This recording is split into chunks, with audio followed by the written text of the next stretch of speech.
What's up guys, Real or Die here, and I know a lot of you guys are excited for the DLC 2 or Eclipse DLC pack for Black Ops 3. I think you are by clicking on this video, but I know a lot of people are still confused about it because it was in this live stream and not like full, explained stuff. So, this video is just gonna go over a bunch of the details, and just kind of summarize what this DLC pack will have. Now, I do want to give some exclaimers before this video. I don't have any footage. I don't even think there was a lot of footage at the live stream event, but my video stuff on my computer has been acting up. So unfortunately, I only have pictures, but it does give off a good description of what the maps are going to tell. And also, there's actually little information about this DLC pack. So I'm just going to go off of what we have. But I think it's enough information to make a whole video. But anyways, let's get right into when this thing is going to be released. Now, for you PS4 players, you are going to get it on April 19th. So, 2 weeks from now, or, maybe whenever I post this. So, yeah, mark your calendars. But, for my console, the Xbox One, and of course PC, we're going to have to wait a little bit longer. Now, with math, because, PS4 players get it 30 days earlier than everybody else, we should expect it, the Xbox One and PC people, we should expect it on May 19th. So, that might not be the exact date. Treyarch, usually has different dates than what is, mathematically correct, I guess.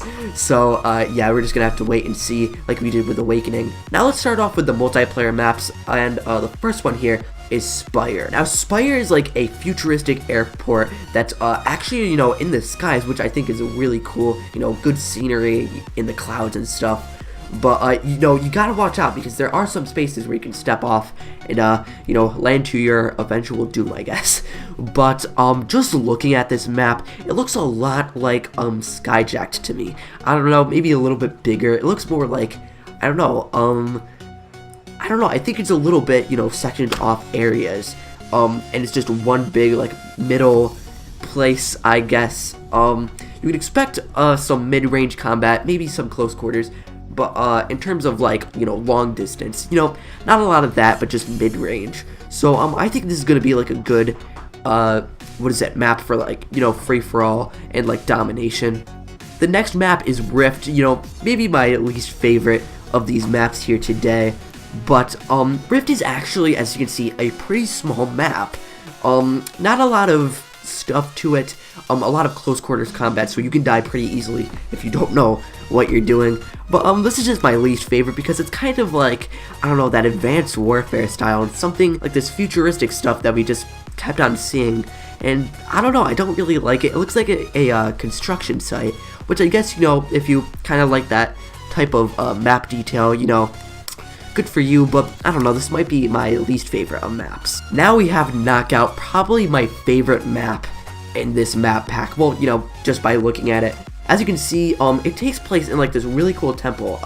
Sorry if I butchered the name, but a actual ancient Shaolin temple, I believe.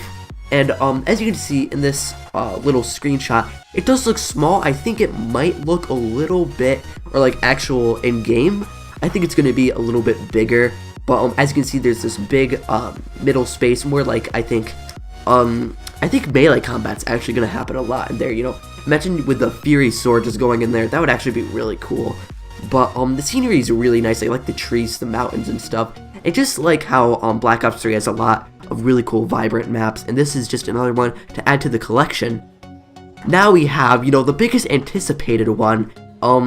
Maybe I think it's the biggest anticipated one, but that is Verge. It is a remake of the World at War map, pretty far back, 8 years ago, Bonsai. So yeah, really cool. As you can see in World at War, the World at War version compared to the BO3 version, it's, of course in BO3 it's going to be a lot more modern, futuristic. I don't know, it kind of reminded me of that, I guess, summer resort map in Awakening. I don't really know, kind of like a water park map. Just in terms of the watercolors, it looks like, I don't know, I guess I don't know, that flag, as you can see in the screenshot, it looks like kind of a pirate's hideout. But in this map, a lot of factions are facing off and I think there's some, you know, pretty cool story behind it, and this is also a vibrant map, so I kind of like that as well. Now, of course, you know, one of the biggest parts of this DLC, and pretty much every DLC that's coming out for BO3, is the new Zombies map, and I'm definitely gonna butcher this one, but you pronounce it, I believe, Zetsubo Noshima. So yeah, it's a really cool map. It actually got leaked a couple of weeks ago, unfortunately, by Activision, but it takes place on a secret research lab which held experiments with element 115. Now, as you can see, it's a pretty small map. As you can see, maybe it's a bit, you know, different like in game, but you know, I just see, like, I don't know, dude, it's like kind of small. It does look pretty cool. You know, you can see how it's like aged, and like what is it, the creator, Jason Blundell, he actually said this is one of the scariest zombies maps like they've ever made, which is really awesome. Now, there's also details about new like zombie variants, kind of like I guess the Margwa and Shadows of Evil and stuff, which would be really cool. I guess there's rumors of like spiders and stuff, which is really cool. But yeah, this is certainly something that I'm gonna like really enjoy because I love zombies, and I know a lot of you guys do too. As you guys can kind of tell, there isn't a lot of information. That's how Treyarch is kind of releasing information on these DLC packs, but I still think this might be one of the best DLCs that we've gotten so far. Of course, we only got 2, but you know, comparing it with Awakening, I think it's actually really interesting. My favorite parts are probably the zombies map and the you know, the temple map. I already forgot about it. Knockout, that's my favorite map. I love the temple sort of feel and stuff. But anyways, tell me in the comments below, are you going to get this DLC? Also in the comments, tell me if you enjoy the contents of this DLC. I think it's actually pretty nice. I think Treyarch has been doing pretty good with their DLCs so far. Remember to subscribe and like for future Call of Duty content. And of course, I will talk to you all later, hopefully. So yeah, guys, see ya later.